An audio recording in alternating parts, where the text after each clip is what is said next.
injury, so I have to almost be on my knees, kneeling down. We flew this pond.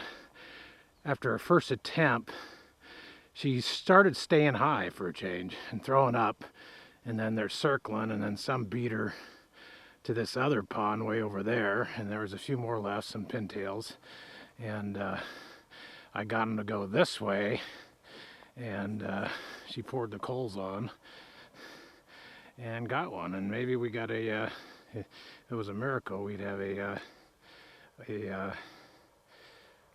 Drake pintail. There she is. Caught it just as I was saying. This is an incredible year, just before it made it to this pond.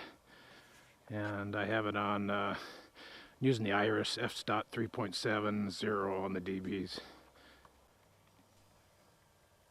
Pretty good flight, just perfect conditions, dead calm, 28-30 degrees.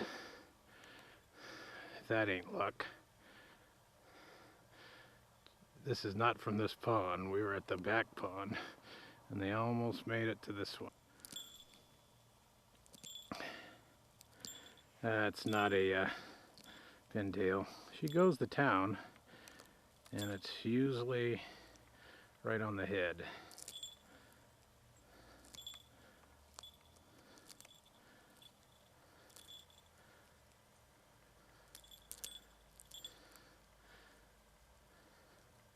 I think she might have learned something on this flight.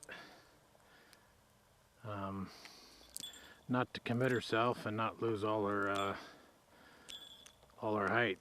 I think when the first it was a big long pond, not this one, started going, she sort of came down, but she didn't come down all the way, and then she stayed high, but she was not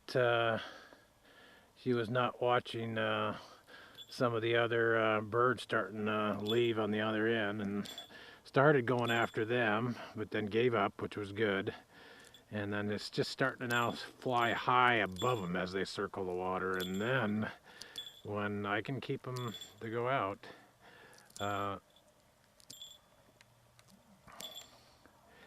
then basically go for it. She eats the beak.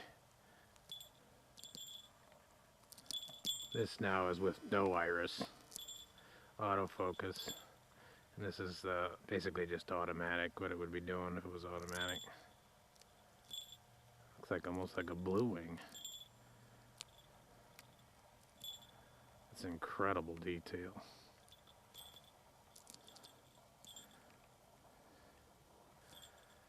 Yeah, she's doing good. She's flying basically like a wild peregrine at the peak. Just an incredible difference between, you know, the start of the season, September.